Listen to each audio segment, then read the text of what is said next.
14 qershor 2012, kjo datë shënoi zyrtarisht datën kur qeveria e Kosovës pranoi zyrtarisht udhërrëfyesin për liberalizimin e vizave. Lëvizja lire e kosovarëve u kushtëzua me përmbushjen e kritereve që u listuan në këtë dokument. Reformat e parashikuara u përkufizuan në sektorët e riintegrimit dhe riaktësimit, sigurinë e dokumenteve, menaxhimin e kufijve dhe migrimit, luftën kundër krimit të organizuar e korrupsionit, si dhe të drejtat themelore. Në këtë ditë të rëndësishme, Cecilia Malmström, komisionere për çështje të brendshme në Komisionin Evropian tha, dorëzimi i udhërrëfyesit i sjell qytetarit të Kosovës një hap më afër udhëtimit pa viza. Se sa shpejt kjo mund të bëhet realitet, varet nga përkushtimi i qeverisë të implementojë këto reforma të vështira në terren.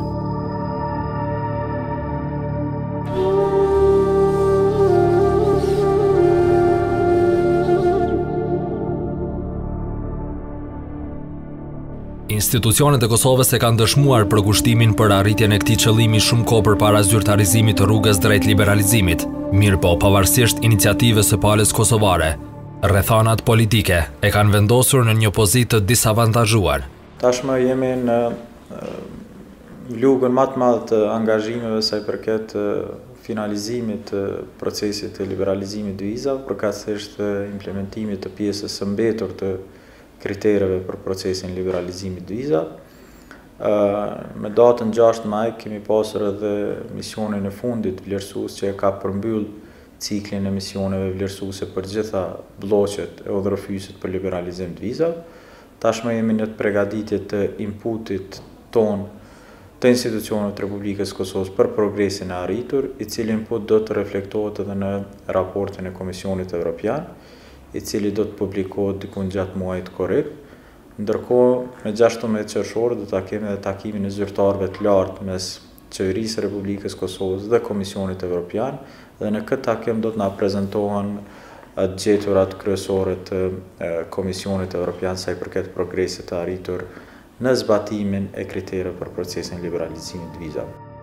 Me këtë vendim të vitit 2009, Kosova ka filluar të adresojë reformat e kërkuara kohë përpara, me qëllim që të jetë sa më përgatitur për reformat që ndërlidhen me proces të liberalizimit të vizave. Konsideroj se sa i përket vetë kritereve, kemi arritur me sukses ta përmbyllim gjithë kornizën legislative, kemi hartuar apo plotësuar dhe ndryshuar 9 ligje të reja, të cilat adresojnë gjitha blloqet e udhërrëfyesit, po ashtu kemi aprovuar edhe disa dokumente tjera strategjike me të cilat kemi adresuar kriteret e përcaktuara në udhërrëfyes. Po ashtu, përveç kornizës ligjore, kemi bërë progres edhe në konsolidimin e mekanizmave institucional të cilët janë përgjegjës për zbatimin e kornizës së re ligjore. Lenë theksohet se korniza ligjore është mjaft e avancuar dhe është në përputhje të plotë me legjislacionin e Bashkimit Evropian. Madje procesi i hartimit të këtij legjislacioni ka kaluar nëpër disa filtra dhe në konsultim të ngushtë me partnerë ndërkombëtar, qoftë ata të cilët janë drejt për drejt në mbështetje të institucioneve tona, këto projektet e Bashkimit Evropian, EULEX dhe mekanizma të tjerë. Po ashtu legjislacioni është dërguar dhe është konsultuar edhe me drejtoratet respektive në Komisionin Evropian në Bruxelles. Prandaj mund të themi se është një legjislacion shumë i avancuar. Ndërsa vlerësimi për mbushjes së kritereve kryhet në terren nga të dërguarit e Komisionit Evropian, të cilët inspektojnë suksesin e arritur në blloqet e përcaktuara në udhërrëfyes. Procesi i dialogut për liberalizim vizave filloi në janar të vitit 2012, me rast komisionerja Malmström qëndroi në Kosovë dhe shpalli të hapur dialogun për liberalizim vizave. 6 muaj më vonë, më konkretisht në qershor të njëjtit vit, vitit 2012, u pranu udhërrëfyesi për liberalizim vizave, udhërrëfyesi zyrtar. Ky pranim dorëzim ndodhi në Bruxelles, ku një delegacion nga Kosova qëndroi një ditë në Bruxelles dhe u diskutu udhërrëfyesi dhe hapat të cilët do të vazhdojnë. Me njerë pas marrjes së udhërrëfyesit nga institucionet e Republikës Kosovës, filloi përgatitja për zbatimin e tij. U përgatit plani veprimit, u përgatitën masat të cilat duhet të ndërmiren, u identifikuan institucionet, zyrtarët, pasi që në zbatimin e udhëfysit për liberalizim vizave nuk ka përgjithësi vetëm qeveria e Kosovës, kanë edhe institucionet tjera të pavarura, si gjyqësori, prokuroria e shtetit, policia, agencioni kundër korrupsion, por edhe kuvendi i Kosovës, parlamenti i Kosovës. Dhe ky konglomerat i institucioneve dhe veprimeve të cilat duhet ndërmireshin u vendosën në një plan të veprimit. Po ashtu, Komisioni Evropian kërkoi që me njëherë pas marrjes së udhëfysit të përgatitet një raport i zbatimit të kritereve për liberalizim vizave. Kjo ndodhi në shtator të po të njëjtit vit, domethënë në shtator të vitit 2012, ne përpiluam një raport me të cilin përshkruam zbatimin e kritereve në rrafshin legjislativ, por edhe në zbatimin e tyre në mënyrë praktike. Posa Komisioni Evropian mori raportin nga Kosova, angazhoi edhe misionin e parë vlerësues, i cili qëndroi në Kosovë në tetor të vitit 2012, ku ekspertë të shteteve anëtare të BE-s dhe të Komisionit Evropian vlerësuan zbatimin e kritereve në të gjitha bloqet. Pasi që përfundoi misioni vlerësues, ku patën mbi 25 takime me më shumë se 100 zyrtarë të ndryshëm të institucioneve tona, ata filluan të hartojnë raportin. Dhe raporti doli prafërsisht 4 muaj më vonë, respektivisht në shkurt të vitit 2013. Në këtë raport, aty u listuan të arriturat, por u listuan edhe disa sfida, rekomandime, të cilat institucionet e Republikës Kosovës do duhej ndërmerrnin në vazhdim.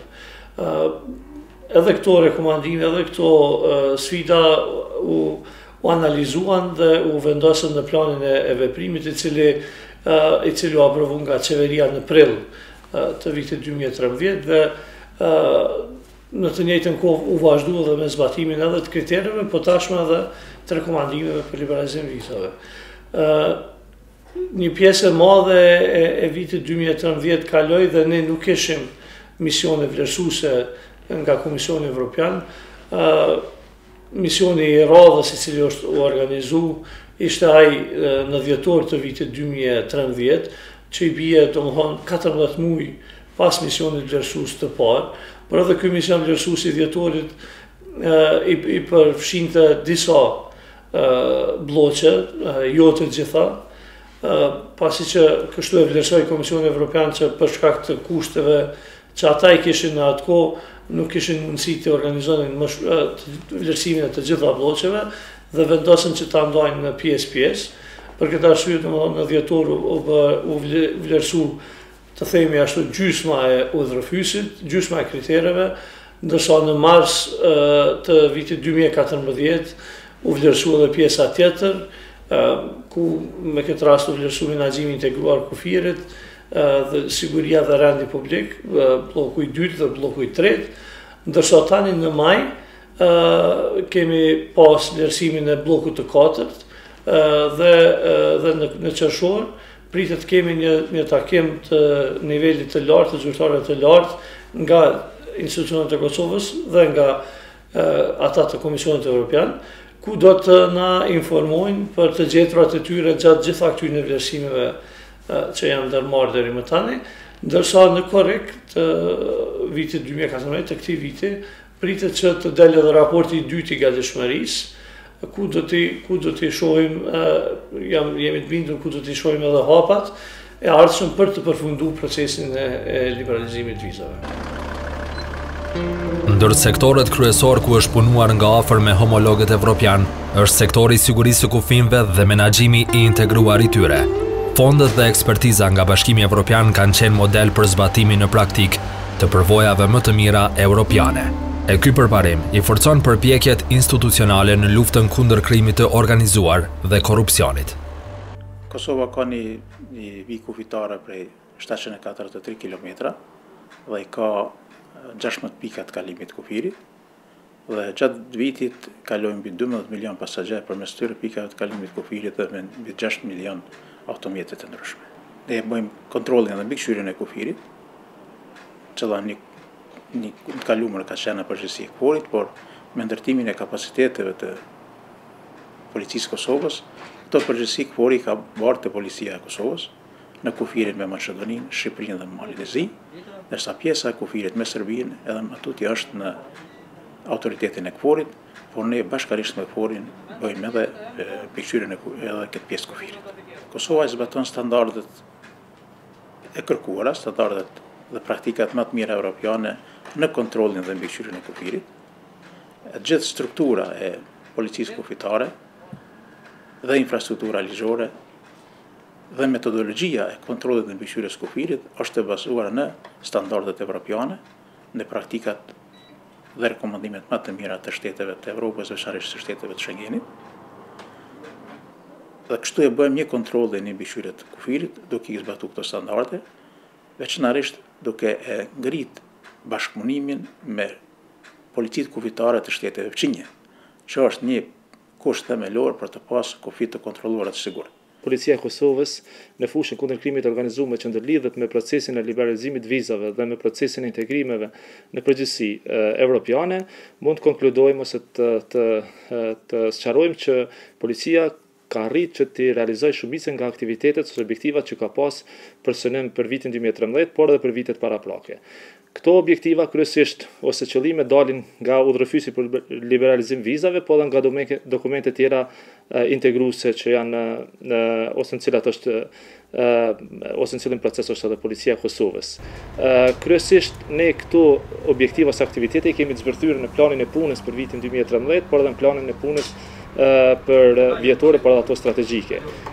Ne jemi fokusuar në disa aspekte. Në vallë të parë, aspekti legjislativ ose legjislacioni, që mendoj që aspektin legjislativ është përmbyll kapitulli që i përket modifikimit, ndryshimit dhe plotësim ndryshimit të akteve, qoftë aty ligjore, por akteve tjera nënligjore që kanë bëjë me luftën kundër krimit të organizuar. Veçanti rëndësi të veçantë në procesin e integrimit evropiane, në veçanti për liberalizimin e vizave ka aprovimi dy kodeve, kodit penal dhe kodit procedurës penale, sidomos në fushën e luftës dhe parandalimit të krimit të organizuar, por dhe formave tjera të kriminalitetit, pastaj aprovimi i ligjit që ka të bëjë me trafikimin me qenie njerëzore, si dhe aprovimi i legjislacionit sekondar që dalin nga ligjet e përmendura, por edhe nga ligji i policisë, i cili është ligj kapital ose themelor për punën dhe aktivitetin e policisë Kosovës. Menaxhimi integruar i kufirit është tjetër një fushë ku Kosova ka pasur progres. Kemi tashmë ligjin për kontrollin e kufirit shtetëror dhe kemi një listë të veçantë për menaxhimin e integruar të kufirit. Vlen të theksohet se Kosova është vendi i vetëm në Evropë që ka një ligj që rregullon në mënyrë specifike bashkëpunimin mes policisë, doganës dhe agjencionit veterinës dhe ushqimit në fushën e menaxhimit të kufirit. Po ashtu kemi marrëveshje për menaxhimin e kufirit me gjitha vendet fqinje, duke filluar nga Shqipëria, Maqedonia, Mali i Zi dhe Serbia, ku edhe atje kufit menaxhohen duke u bazuar në katalogun e Schengenit për menaxhimin e integruar të kufirit. Policia kufitare vazhdimisht po arrin rezultate në parandalimin e krimit ndërkufitar përmes patrullimeve të sinkronizuara të cilat i zhvillon në vijën e gjelbër të kufirit. Po ashtu kemi avancuar edhe me sistemin e vizave. Ju e dini që Kosova ka filluar të lëshoj viza për vendet të cilat janë të kategorizuara në vendimin e qeverisë. Dhe kjo ka arritur edhe sigurinë e gjithëmbarshme në vend, përmes një procesi i cili është në përputhje të plot me kodin e Schengenit. Në vitin e kaluar, qeveria e Kosovës ka fut në funksionim një regjim të vizave, i cili tashmë është duke u zbatuar me më shumë se 78 shtete të botës, dhe ky regjim është ka jep efektet e veta. Kjo i bie që një shteta si huaj, nga këto shtete që don ta vizitoj Kosovën, duhet të plotësoj disa kushte, duhet të ketë një ftesë, duhet të ketë një adresë, duhet të ketë një arsye pse dëshiron ta vizitoj Kosovën, dhe kërkesat, aplikacionet bëhen nëpër ambasadat e Republikës Kosovës, ato trajtohen nga ambasadat, trajtohen edhe nga agjencitë kompetente brenda shtetit, dhe në një afat prej 2 javësh ju kthehet përgjigjja pozitive ose negative. Kjo, si stash, ndikon shumë në mirëqenien dhe në sigurinë e qytetarëve, sepse përsëri ne e dim kush po vjen në Kosovë me vizë dhe çfarë qëllime kanë, dhe nuk e lejojmë që Kosova të jetë shtet tranzit për migrues jo të rregullt ose njerëz me qëllime të ndryshme. Krahas reformave që zbatohen në terren dhe mbështetjes që marrin ato nga legjislacioni në fuqi, një segment shumë i rëndësishëm në sektorin e sigurisë janë dokumentet personale të qytetarëve. Ky kusht është në hap me teknologjinë e kohës dhe në përputhje me kërkesat për garantimin e sigurisë ndërkombëtare. Siguria e dokumenteve ka rrjedhur nga bloku i dytë i çështës për liberalizimin e vizave, që ka të bëjë me lëshimin e dokumenteve të sigurta, që janë letën e ftimet, pasaportët, që ne i prodhojmë në Departamentin e Prodhimit të Dokumenteve. Fillimisht, na këtë sigurinë e dokumenteve kemi filluar me dokumentet biometrike që kemi startuar në vitin 2011 me lëshimin e pasaportave biometrike. Siç e quajmë na, është lloji i parë i pasaportave biometrike, por në këtë vit 2013 kemi filluar me serinë e dytë të pasaportave biometrike, që është një kriter shumë i avancuar i pasaportave biometrike. Në vend të seket se në këtë pasaport është instaluar qipi SAC, i cili është një ndër kriteret obligative në vitin 2015 për përdorur në Evropë. Me këtë qip, ne kemi filluar këtë vit dhe jemi në epërsi me vendet tjera të rajonit, që jemi të partë në Evropë që e përdorim këtë qip. Kjo është një siguri nivelit shumë të lartë që mundson gjithë qytetarëve të ketë siguri të dhëna në pasaportën biometrike. Sa i përket bllokut ne, respektive sigurisë dokumenteve, ajo që ka ndryshuar për qytetarin është që ju kujtohet pritjet e gjata dhe të mundimshme në për qendrat komunale për regjistrim civil ose zyrat e gjendjes civile ku shtetasit tanë duhet pritjen me ditë ose dhe me javë për të pajisur me një dokument për të marrë një pasaport të Kosovës ose të merrni një shërbim nga këto institucione.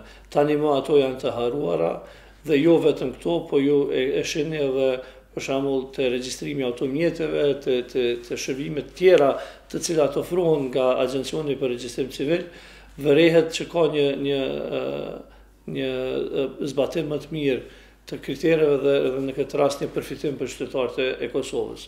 Këto janë ato që vren në vit të parë, por në prapavi ato që nuk i vren qytetarët e Kosovës është siguria e identitetit të tyre. Përderisa para disa viteve, themi kështu, identiteti i tyre ka qenë shumë më në rrezik se sa që është tani. Kjo ka mund të ndodhë kanjherë edhe për shkak të neglizhencës, për shkak të sistemit jo të mirëfillt. Tani ka një sistem i cili e garanton që asnjë e dhënë personale e secilit prej qytetarëve të Kosovës nuk mund të ndryshojë në databazën qendrore pa një proces të mirëfillt, pa një proces të aprovimit prej nivelit qendror dhe atina lokal. Gjithashtu të gjitha të dhënat tani të secilit individ, të dhëna personale janë të grupuara me një vend. Domethënë, për kjo e mundson pajisjen me certifikat lindjes, ekstrakt ose certifikat martesës shumë të shpejt dhe jo domosdoshmërisht të aplikojnë në vendin e lindjes, mund të aplikohet edhe në vende tjera. Tani kohën e fundit, ditë e fundit është filluar edhe me aplikimet online. Të gjitha këto janë kritere të cilat bazën e kanë të procesi liberalizimit vizave dhe të cilat kanë mundësu që të kemi një proces më të mirëfillt. Pasaportat biometrik, letërnjoftimat biometrik, vetëm masat e sigurisë të cilat janë të vendosura në ato dokumente janë të nivelit evropian. Domethënë një qytetar i Kosovës i cili posedon pasaport ose letërnjoftim biometrik mund të jetë i sigurt që masat e sigurisë të cilat ai dokumenti ka për të mbrojtur identitetin e atij individit janë të njëjta, bile në disa raste më të avancuara se në disa shtetet edhe të BE-s, edhe të rajonit. Këto janë, domethënë, edhe të arritura të cilat edhe i ka vlerësuar Komisioni Evropian dhe ekspertë e BE-s. Modernizimi i sistemit të gjendjes civile ka sjellë edhe standarde të reja të sigurisë për dokumentet personale. Ky modernizim ka filluar të sjellë rezultatet e para. Krijimi i një regjistri të sigurt dhe të besueshëm, po ashtu të qëndrueshëm, kanë bërë që Ministria e Punëve të Brendshme në bashkëpunim me institucionet e policisë të ndërmarrë hapat e nevojshëm që këta qytetarë mos mund të ndryshojnë të dhënat personale dhe në këtë frymë rreth 100 qytetarë vetëm në këtë vit nuk kanë mundur të ndryshojnë të dhënat e tyre personale për shkak të mosplotësimit të kriteret e parapara me udhëzim administrativ. Një kosovar nuk mund të ketë dy identitete, se identiteti fillon nga gjendja civile me fillimin e marrjeve të certifikatit të lindjes. Aty krijohet numri personal. Prej aty të fillon marrja e dhënave. Ne kemi sistemin shumë të sofistikuar, të cilët kontrollimi i dhënave bëhet përmes gjunëve të gishteve. Gjitha dhënat që na vinë të na janë nën kontrollimin e afisit, që do të thotë menaxhohen përmes gjunëve të gishteve, që është e pamundur një qytetar të ketë gjurmë të ndryshme. Ky sistem ka një epërsi që i ka kontrollimi bëhet përmes pikave të gjurmëve të gishteve. Të gjitha kriteret për çështjen e dokumentacionit janë të rregulluar me disa standarde. Është standardi ICAO-s dhe kriteret e Bashkisë Evropiane. Dokumentet tona që i lëshon Republika e Kosovës janë të bazuar në standardet e ICAO-s, si dhe duke i aprovuar standardet e Bashkisë Evropiane. Këto janë kriteret më të avancuar që ne jemi duke përdorur, duke përfshirë një rekomandim që do të përdoret në vitin 2015. Pavarësisht kufizimeve në udhëtim, shumë shtetas kosovar kanë udhëtuar në vendet e Bashkimit Evropian, ku ju është refuzuar e drejta e qëndrimit. Vendet e Bashkimit Evropian i kanë dhënë fund mundësisë së azil kërkimit për shtetasit kosovar. Meqense Kosova trajtohet vend ku nuk cënon të drejtat themelore të njeriut. Prandaj të gjitha rastet e kësaj natyre konsiderohen si migrim i parregullt, vepër që rëndon shumë mbi Kosovën në përgjithësi dhe procesin e liberalizimit të vizave në veçanti. Të gjithë shtetasit që kthehen në Kosovë bëhen pjesë e procesit të riintegrimit dhe riaktësimit. Personat e riaktësuar përfitojnë edhe nga programi i riintegrimit, i cili është një buxhet prej 3.2 milion euro që është ndarë prej qeverisë me qëllim zbatimit strategjisë riintegrimit dhe rregullores për reintegrimin e personave të riaktësuar. Ky buxhet pra ju dedikohet personave të riaktësuar në bazë të kritereve, të cilat janë përcaktuar me rregulloren e riintegrimit, përfitojnë këta persona pas riaktësimit. Procesi i riaktësimit është një proces i rëndësishëm në procesin e liberalizimit të vizave, duke pas për bazë rëndësinë e këtij procesi një blok i veçantë në udhëfysin për liberalizim të vizave është i vendosur si blok i veçantë. I gjithë ky proces zhvillohet duke u bazuar në marrëveshjet e ripranimit dhe në ligjin për ripranim. Deri me tani Republika e Kosovës ka nënshkruar 21 marrëveshje për ripranim.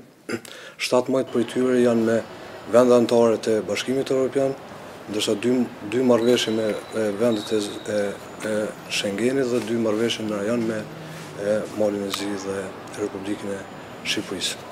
Ky proces po rrjedh normalisht, mund të themi që ky proces nuk përbën më sfidë për vendin, është proces i sfiduar nga institucionet tona, po rrjedh normalisht, bazuar në marrëveshje, si dhe po zbatohen sipas afateve të përcaktuara në marrëveshjet e ripranimit. Është me rëndësi të theksohet se Republika e Kosovës ka edhe ligjin për ripranim, të cilin e zbaton njëanshëm me të gjitha vendet me cilit nuk kemi marrëveshje dhe vendet e Bashkimit Evropian të cilat ende nuk e kanë njohur Republikën e Kosovës. Pra ligji për ripranim gjen zbatueshmëri edhe nga vendet e Bashkimit Evropian me të cilat nuk e kanë njohur Republikën e Kosovës. Prej marrjes së udhëfysit kemi shënuar progres të konsiderueshëm në procesin e riintegrimit, gjithmonë duke u bazuar në kriteret cilat janë përcaktuar me udhëfys. Në kontekst kësaj është hartuar strategjia për riintegrimin e personave të riaktësuar, në të cilën janë definuar qartë politikat qeveritare të riintegrimit të personave të riaktësuar. Me këtë strategji janë adresuar gjitha sfidat cilat janë hasur gjatë procesit të riintegrimit. Përveç kësaj është hartuar edhe rregulloria për integrimin e personave të riaktësuar dhe menaxhimin e programit, në të cilën paraqiten qartë kriteret për përfitim nga programi i riintegrimit, organet vendimarrëse, organet menaxhuese të riintegrimit, si dhe koordinimi në mes ministrive dhe nivelit qendror e lokal. Krahas trajtimit të kthyer nga vendet e Bashkimit Evropian Kosovës i është kërkuar të krijojë kushte për azil kërkuesit e huaj. Për këtë ka marrë mbështetje nga fondet evropiane. Kosova ka një sistem shumë funksional, mendoj, në sa i përket menaxhimit në fushën e azilit. Për këtë ka krijuar edhe mekanizma, siç janë si nga ana legjislative dhe procedurale, po ashtu edhe nga ana pritjes edhe kushteve të pranimit për azil kërkues, akomodimin e tyre dhe për gjitha shërbimet tjera publike që janë nevojë për azil kërkuesit. Kosova ka një qendër për azil kërkuesit, për pritjen e tyre, është e financuar nga Bashkimi Evropian, Komisioni Evropian, gjendet në Magure të Lipjanit, është me një kapacitet prej 50 personave, i plotson gjitha standardet evropiane, cilat kërkohen për një qendër për azil, dhe i plotson gjitha kushtet që ka nevojitën azil kërkuesve, në përgjithësi. Sa i përket plotësimit të kritereve, tash jemi duke punuar shumë, edhe kemi punu në këtë drejtim, edhe besoj që edhe në të ardhmen do të punojmë dhe do të bëjmë përpjekjet të plotësojmë gjitha kriteret sa i përket fushës e azilit. Shumica prej tyre me thonë me një përqindje shumë të madhe tashve që janë plotësume, kemi e disa sfida që është normale për një sistem të azilit, gjitha vendet edhe vendet që kanë më të avancuar këtë sistem kanë sfida. Ndoshta do t'i përmendja edhe 2 prej sfidave cilat na paraqiten këtë drejtim, janë integrimi i azil kërkuesve pas njohjes së statusit refuxhatit, po ashtu kemi edhe vështirësi në kthimin e azil kërkuesve në vendin e origjinës. Po besoj me krijimin e mekanizmave do të evitohen edhe këto probleme dhe besoj që shumë shpejt gjitha kriteret do t'i plotësojmë në këtë aspekt.